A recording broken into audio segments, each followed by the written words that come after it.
प्यारे बच्चों नमस्कार। आज का ये लेक्चर सीरीज़ 12वीं क्लास के बच्चों के लिए है। 12वीं क्लास के बच्चों के लिए इसके पहले भी हमने कई वीडियो बनाए हैं जो हमारे पाठ्य पुस्तक जो मानव भूगोल के मूल सिद्धांत हैं, पहली किताब है, उससे कई लेक्चर हमने बनाए हैं।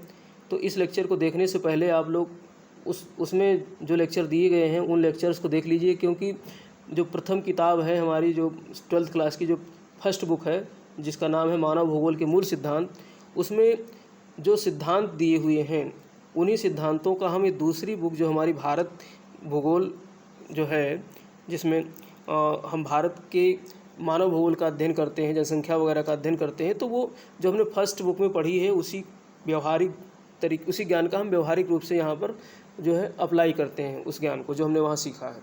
तो आज हम लोग पहले चैप्टर में हम लोग देखेंगे जनसंख्या वितरण, घनत्व, वृद्धि और संगठन। यहाँ पर हम लोग जो है हमने उस पहली किताब में घनत्व की परिभाषा भी पढ़ ली थी, वृद्धि क्या है वो भी पढ़ लिया था, संगठन क्या है ये भी पढ़ लिया था। तो यहाँ पर आज हम भारत के परिप्रेक्ष्य में इसका जो है व्यवहारिक अध्ययन करेंगे। तो चलिए हमारा पहला पाठ आज शुरू होता है।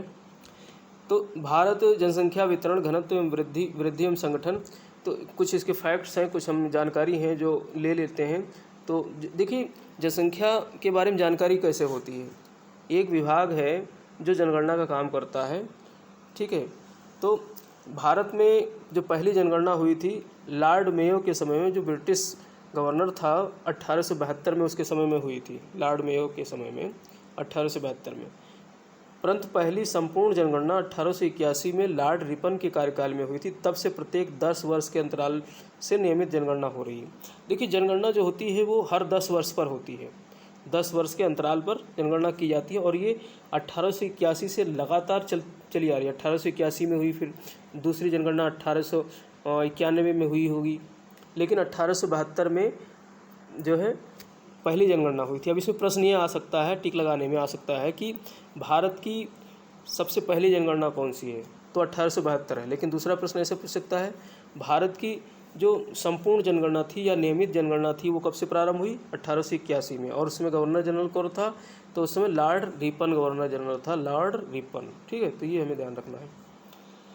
अब हम लोग देखते हैं भारत में जनसंख्या का वितरण प्रतिरूप। जैसा कि हमारे चैप्टर का नाम ही जनसंख्या वितरण, घनत्व, वृद्धि और संगठन। तो वितरण, जनसंख्या का वितरण हम लोग देखते हैं। हमने पहले वाले किताब में देखा था वितरण के बारे में कि वितरण क्या है। तो वितरण को थोड़ा समझ लीजिए। वितरण का मतलब होता है मानव पुंजों का, मानव समूहों का किसी क्षेत्र विशेष में जो है उसका कहाँ कहाँ पर मानव डिस्ट्रीब्यूट है, कहाँ कहाँ पर मानव जो है फैली हुई है, उसका फैलाव क्या है मानव का, वही वितरण कहलाता है। तो देखिए यहाँ पर हमने दो चित्र दिया है, दो चित्र इस पर कंपेरिजन करने के लिए दिया है। एक तो जनसंख्या वितरण का प्रतिरूप दिया है और दूसरा जो है भौतिक स्वरूप दिया है, ठीक है। तो अब यहाँ पर हम पहले वाले मानचित्र को देखते हैं, भौतिक स्वरूप को देखते हैं।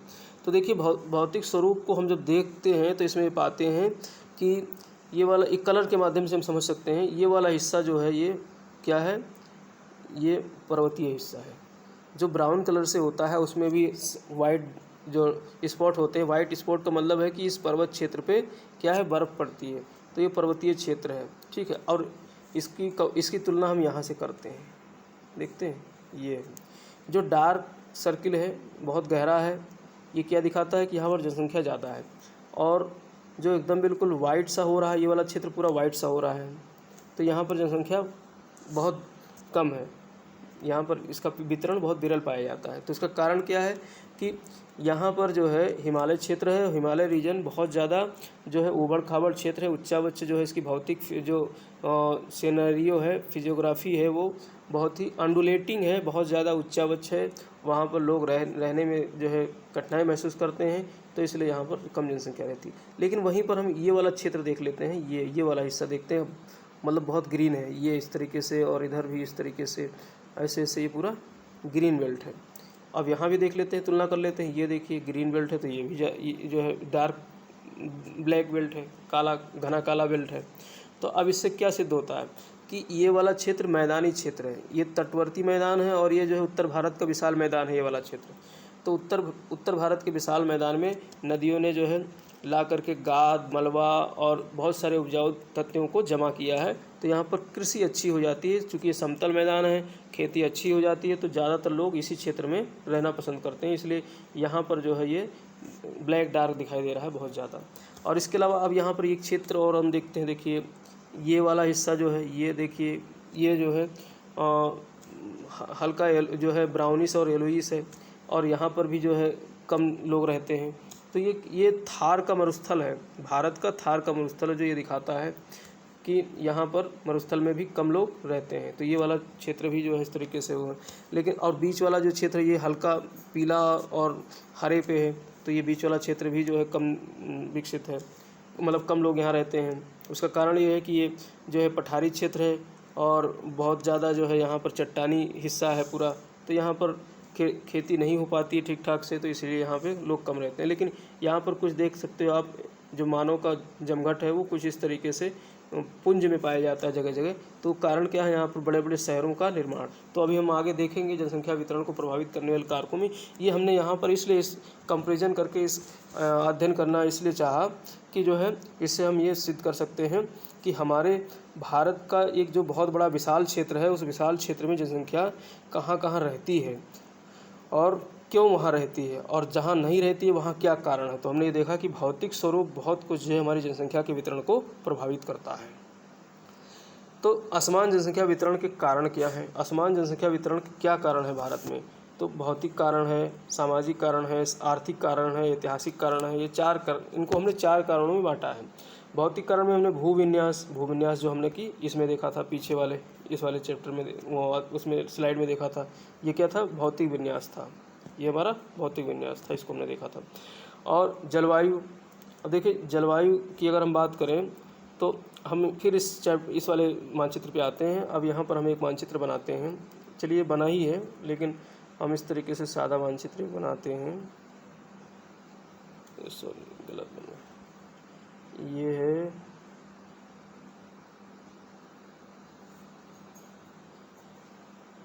हमारा प्यारा सा भारत, ठीक है। अब अगर हम जलवायु की बात करें तो वर्षा हमारी जो है इधर से चलती है, बंगाल की खाड़ी से, इसको मिटा ही देते हैं, यहाँ से अध्ययन करते हैं। ये हमारी बंगाल की खाड़ी है और ये अरब सागर है। बंगाल की खाड़ी से जो है हमारी बारिश चलती है और इस तरीके से हिमालय से टकराकर और ऐसे जाती है।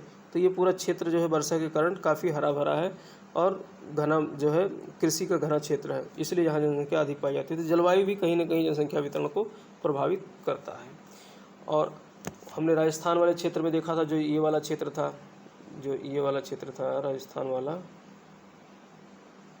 ये वाला हिस्सा जो राजस्थान का था, तो यहाँ पर जलवायु उष्ण पाई जाती है, अधिक गर्म जलवायु है, इसलिए इस क्षेत्र में जो है कम लोग रहते हैं। तो जलवायु भी कहीं न कहीं जनसंख्या वितरण को प्रभावित करता है।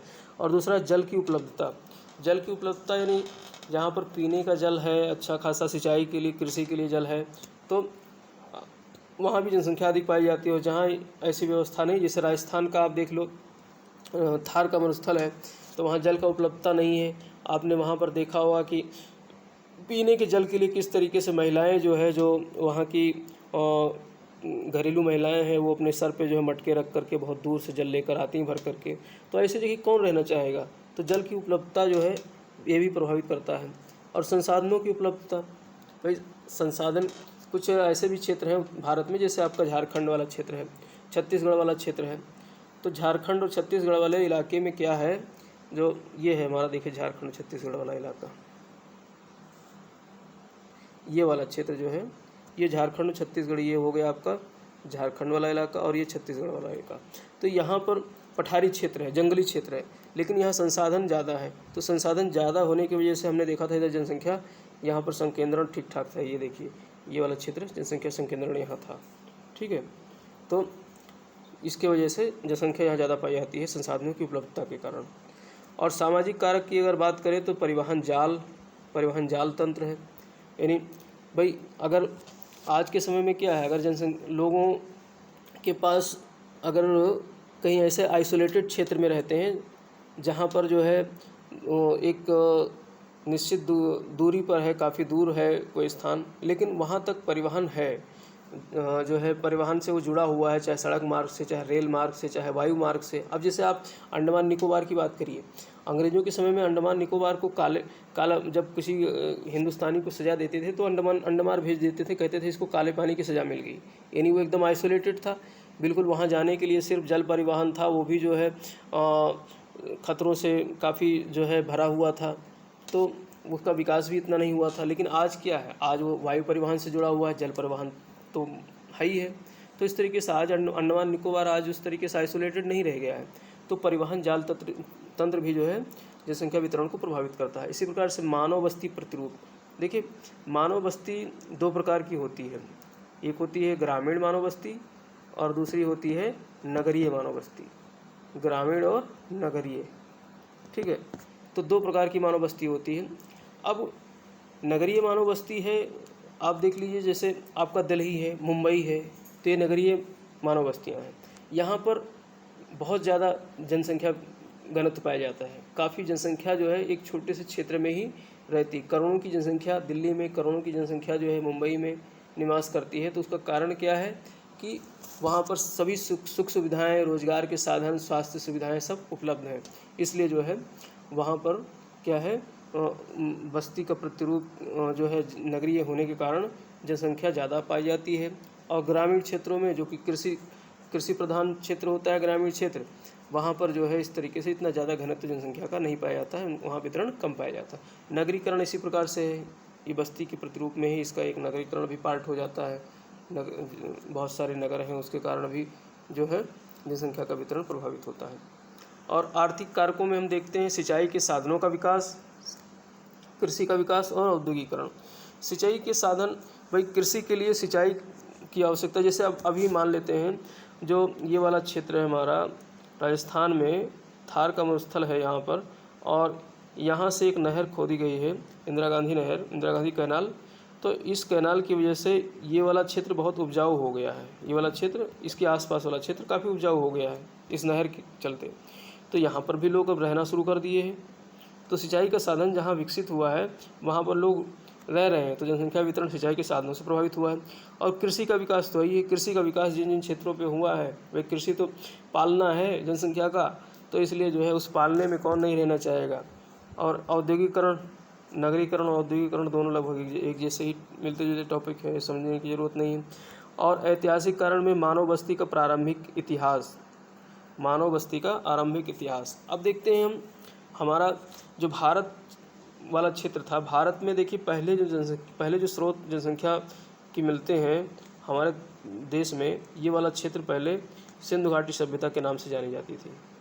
सिंधु घाटी सभ्यता आज से लगभग 3,000 लगभग 3500 ईसा पूर्व जो है यहाँ पर एक सभ्यता थी जिसको सिंधु घाटी की सभ्यता कहा जाता था। ये सिंधु नदी के पूरे उसमें था, इसको हड़प्पा क्षेत्र में सबसे पहले ढूंढा गया था, इसलिए हड़प्पा सभ्यता भी कहा जाता है। और उसके बाद आर्यंस आए, तो कुछ लोग कहते हैं ये नष्ट हो गई ये सभ्यता आर्यंस के आक्रमण से, कुछ लोग कहते हैं यहाँ सिंध में बाढ़ आ गई थी इसके कारण नष्ट हुई। मतलब ऐसा कोई लिखित इसका प्रमाण नहीं, क्योंकि इसकी लिपि को आज तक पढ़ा नहीं जा सका है। लेकिन अगर हम बात करें तो आर्यंस कुछ यहाँ से आए थे, मध्य एशिया से आए थे। जो मध्य एशिया में जो आपका 4-5 देश हैं, जो आपका ताजिकिस्तान, उज्बेकिस्तान और तुर्कमेनिस्तान, तो यहाँ से ही आए थे हमारे आर्य लोग। इन लोगों ने क्या किया, इनको धक्का मार दिया। इनको ऐसा एक हम मतलब एक सिद्धांत देख सकते हैं, इनको आते ही, चूँकि ये बहुत ज़्यादा जो है लड़ाकू थे, इनके पास अच्छे नस्ल के घोड़े हुआ करते थे। अरब वाले प्रायद्वीप में उधर का क्षेत्र पूरा था वो जो है घोड़ों का संकेंद्रण वाला क्षेत्र था ही। तो घोड़ों पर बैठ कर के इन्होंने लोहे का, इनको ज्ञान भी हो गया था, अच्छे हथियार लोहे के बनाना जानते थे। और ये जो हड़प्पा सभ्यता के लोग थे ये बहुत ही ज़्यादा जो है शांतिप्रिय लोग थे, युद्ध में विश्वास नहीं करते थे एक्चुअली। और ये लोग जो है कृषि और व्यापार में ज़्यादा इनका भरोसा था। तो ये लोग बेचारे चुपचाप यहाँ से जब देखे कि ये आताताई आ गए हैं तो भाग करके दक्षिण भारत में आ गए। ठीक है, यहाँ से भागा ये दक्षिण भारत आ गए। अब जब दक्षिण भारत आ गए तो आज के जो द्रविड़ हैं दक्षिण भारत में, जो द्रविड़ लोग हैं दक्षिण भारत में, वही मोस्टली क्या है ये हड़प्पा सभ्यता वाले लोग हैं। ऐसा अगर हम मूल्यांकन करें, विश्लेषण करें तो ऐसा निकल कर के बात आती है। तो आर्यंस जो थे ये यहाँ पर आकर के बस गए। अब इस क्षेत्र में इन्होंने देखा कि अब इनके पास लोहे का ज्ञान था ही, और लोहे का ज्ञान था तो कृषि, लोहे के ज्ञान ने कृषि क्रांति को जन्म दिया। तो तो ये वाला क्षेत्र पूरा उपजाऊ था, क्योंकि यहाँ पर गंगा नदी का पूरा जो है रिवर सिस्टम था, नदी तंत्र था। तो ये पूरे इस क्षेत्र में फैल गए, उत्तरी भारत के इस क्षेत्र में फैल गए, और यहाँ पर इन्होंने अपनी जो है विकास यात्रा आरंभ की, कृषि प्रारंभ की। तो इस तरीके से मानव बस्ती का आरंभिक इतिहास, अगर ऐतिहासिक बात करें तो जनसंख्या का वितरण इस क्षेत्र में इसीलिए ज़्यादा पाया जाता है। अब जनसंख्या घनत्व हम देखेंगे, प्रति इकाई क्षेत्र में व्यक्तियों की संख्या। जनसंख्या घनत्व का मतलब क्या होता है, प्रति इकाई क्षेत्र में व्यक्तियों की संख्या, यानी कुछ इस तरीके से आप समझ सकते हो। ये हो गया एक किलोमीटर जो है लंबा, 1 किलोमीटर जो है चौड़ा। अब इसमें मान लेते हैं 17 व्यक्ति रह रहे हैं, तो इसको कहेंगे प्रति वर्ग किलोमीटर कितने लोगों का निवास है, 17 लोगों का। तो यही कहलाता है प्रति इकाई क्षेत्र में व्यक्तियों की संख्या। अब यहाँ पर हम लोग उस मानचित्र को हम रिकॉल करिए जो पिछला मानचित्र था। अब एक बार फिर से आप देख लीजिए, अगर उसको नहीं रिकॉल हो पा रहा है, एक सेकंड।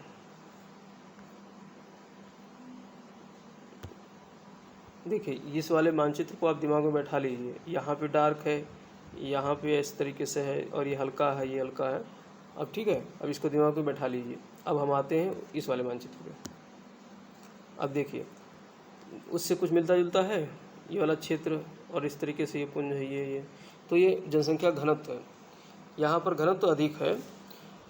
तो ये कौन कौन से राज्य हैं? अब वैसे अगर हम 2011 की जनगणना के आधार पर बात करें तो 382 व्यक्ति प्रति वर्ग किलोमीटर जनसंख्या घनत्व था औसत, और जिसमें सबसे कम जनसंख्या घनत्व था अरुणाचल प्रदेश में 17, और सबसे अधिक की बात करें तो बिहार 1106 व्यक्ति प्रति वर्ग किलोमीटर। अगर सभी राज्य और केंद्र शासित प्रदेशों की बात करें, जो दिल्ली वगैरह है जो केंद्र शासित प्रदेश है, तो सबसे अधिक केंद्र शासित प्रदेश दिल्ली की जनसंख्या घनत्व सबसे ज़्यादा 11,320 व्यक्ति प्रति वर्ग किलोमीटर। और अपना प्यारा उत्तर प्रदेश जो है 829 व्यक्तियों के साथ जो है चौथे नंबर पे है। ठीक है, पश्चिम बंगाल दूसरे नंबर पे है, और केरला हमारा तीसरे नंबर पे है। केरल में 860 व्यक्ति प्रति वर्ग किलोमीटर है, और चौथे नंबर पे 829 व्यक्ति प्रति वर्ग किलोमीटर उत्तर प्रदेश है। ठीक है, तो ये हमारा जनसंख्या का वितरण है। अब इसमें हम देख सकते हैं जनसंख्या वितरण 2011 के अनुसार जो है इस तरीके से राज्यों के हिसाब से देख सकते हैं। 382 व्यक्ति तो हमारा क्या है, पूरे जो है औसत जनसंख्या घनत्व है।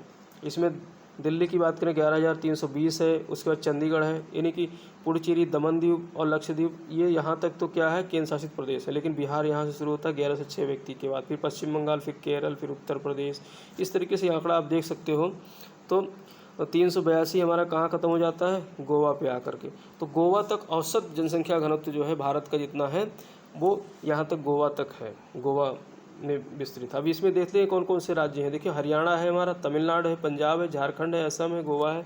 तो ये क्षेत्र ऐसे हैं जहाँ पर ज़मीन उपजाऊ है, कृषि के लिए ये क्षेत्र जो है काफ़ी फेमस है, कृषि ज़्यादा होती है इस क्षेत्रों में, तो इसलिए जनसंख्या घनत्व, जनसंख्या का संकेंद्रण ज़्यादा पाया जाता है। और मध्यम वाले, कम वाले जो है, कम अब देखिए कहाँ है, अरुणाचल प्रदेश बिल्कुल पहाड़ी क्षेत्र है, निकोबार, अंडमान निकोबार, मिज़ोरम, सिक्किम, मणिपुर, नागालैंड, हिमाचल प्रदेश, जम्मू कश्मीर, ये सब कम जनसंख्या घनत्व वाले हैं। क्यों?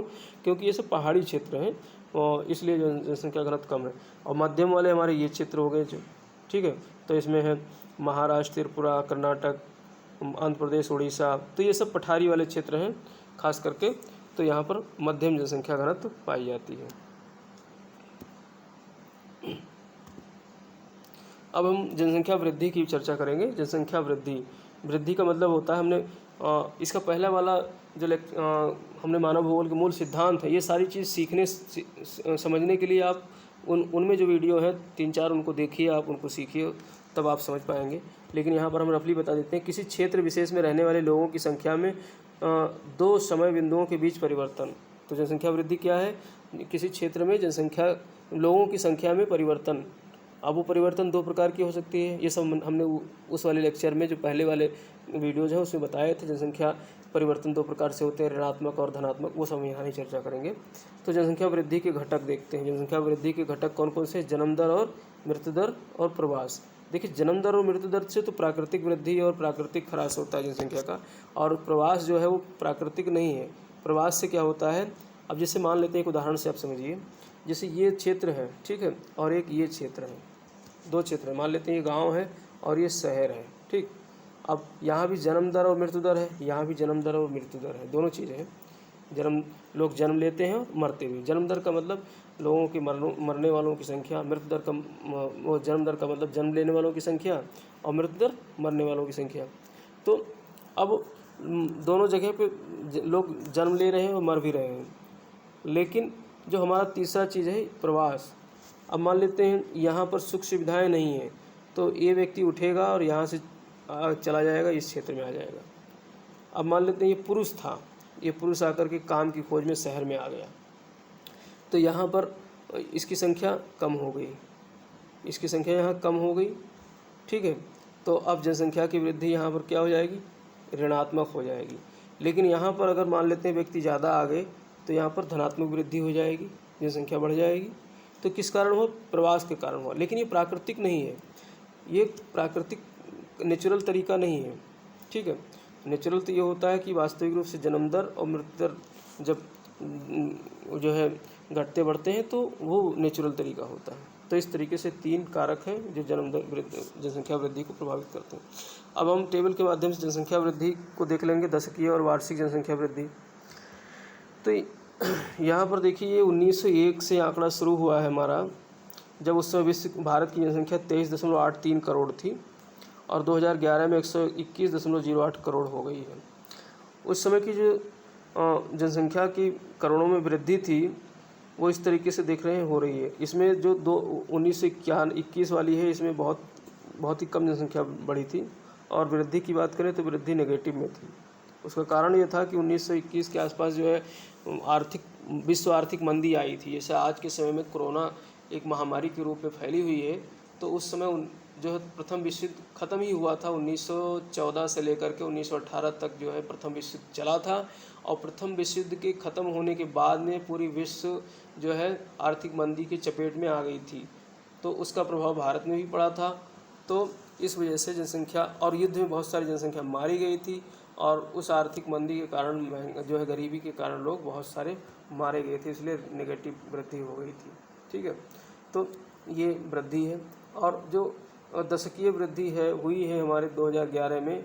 अब ये वृद्धि, दशकीय वृद्धि क्या मतलब क्या होता है, 2001 से लेकर के 2011 के बीच जनसंख्या कितनी बढ़ी है, इसको बोलते हैं दशकीय वृद्धि। 10 वर्ष हो गए ना, तो दशकीय वृद्धि कितनी हुई, 17.7% हुई। आंकड़ा याद रखना है, 17.7% दशकीय वृद्धि हुई। अगर वार्षिक वृद्धि की बात करें तो 1.64% वार्षिक वृद्धि हुई। यानी हर वर्ष जो जनसंख्या औसत दर से बढ़ रही है वो कितने दर से, 1.64 की गति से और जनसंख्या हमारी बढ़ती जा रही है, ठीक। तो ये आंकड़े आप देख लेना।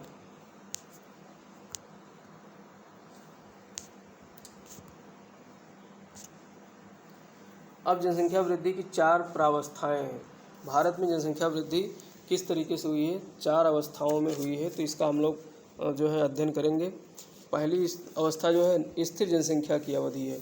पहली जनसंख्या की अवस्था जो प्रावस्था है हमारी, वो किस चीज़ की है, स्थिर, 1901 से लेकर के 1921 तक, ठीक है। और दूसरी अवस्था है धीमी गति से बढ़ती जनसंख्या, जो 1921 से 1951 तक है। तीसरी अवस्था है तीव्र वृद्धिमान जनसंख्या, 1951 से 81। और चौथी अवस्था है गिरावट के साथ वृद्धि, 1981 के बाद आज तक की अवस्था। तो ये चारों अवस्थाओं को हम ब्रीफली अध्ययन करेंगे। स्थिर जनसंख्या अवधि क्या होती है, जनसंख्या वृद्धि में मैंने बताया कि 2 मुख्य कारक होते हैं, जन्म दर और मृत्यु दर, जो कि प्राकृतिक जनसंख्या को मतलब या तो बढ़ाएंगे या घटाएंगे। तो 1901 से 21 तक ये स्थिर जनसंख्या अवधि थी। इस दौरान मैंने बताया कि ज़्यादा, एक तो सबसे पहला कारण ये था कि 1914 के बाद जो है विश्व युद्ध शुरू हो गया था, तो भारत में अंग्रेज़ों का शासन था, तो बहुत सारे लोग जो है युद्ध में झोंक दिए गए थे। एक ये भी कारण था, जनसंख्या स्थिर, ज़्यादा लोग मरे थे जन्म उस हिसाब से। और जन्म दर मृत्यु दर दोनों लगभग समान थी, जितने लोग पैदा होते थे मोस्टली मर भी जाते थे, तो यही कारण था। अब चूँकि मर क्यों जाते थे, क्योंकि स्वास्थ्य सुविधाएँ ठीक नहीं थी उस समय, इसीलिए जनसंख्या की वृद्धि स्थिर रही है ये पूरी इस अवधि में। फिर इसके बाद में 1921 से 51 तक का समय, यानी आज़ादी के बाद तक का समय, इसमें जनसंख्या में बढ़ोतरी हुई है।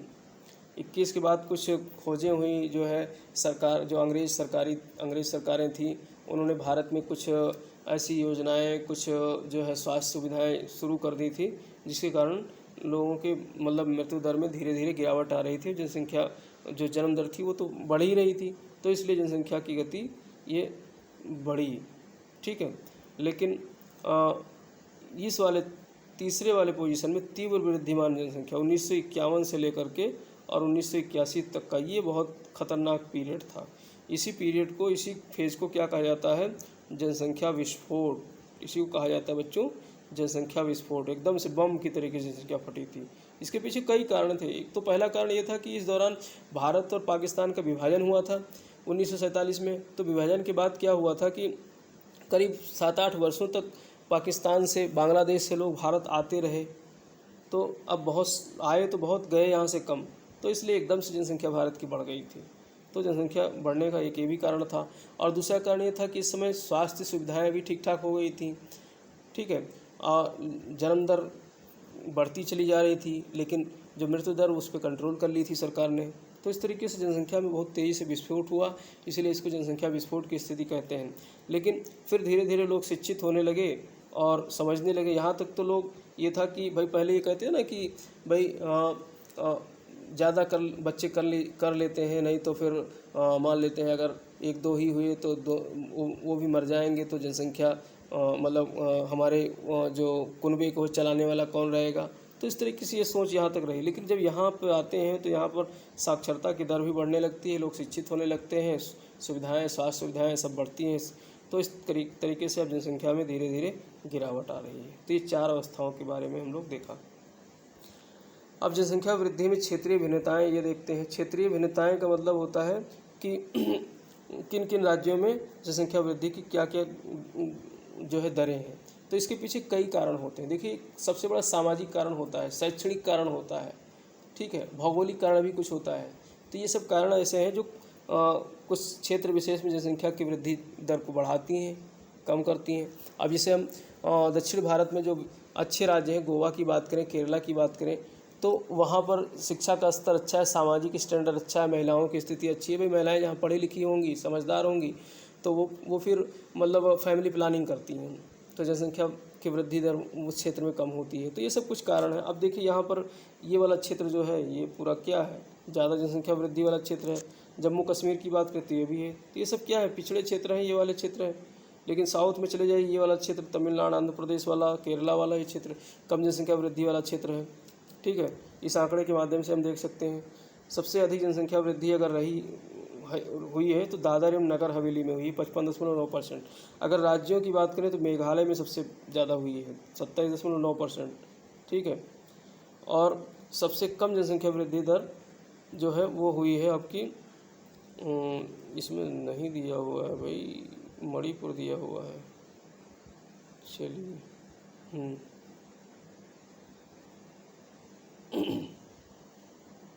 तो भारत की जनसंख्या वृद्धि 10 की जो रही 17.7% हमने देखा ही था। तो इस तरीके से आंकड़े आप देख लेना है।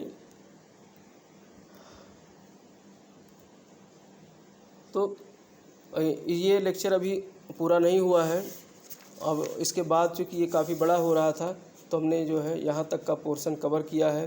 तो इसमें हम लोगों ने क्या सीखा, जनसंख्या का वितरण देखा, जनसंख्या का घनत्व देखा, जनसंख्या की वृद्धि देखी। तो 3 चीज़ें सीखी है। अब इसके बाद संगठन रह गया है। जनसंख्या का संगठन थोड़ा सा आधे में ये था संगठन, तो हमने इसको छोड़ दिया है। अगले वीडियो में हम लोग सीखेंगे इसकी जनसंख्या संगठन क्या है, ग्रामीण नगरीय जनसंख्या संगठन क्या है, और भाषा क्या है। संगठन मतलब जनसंख्या की विशेषताएँ, भाषाई विशेषताएँ देखेंगे।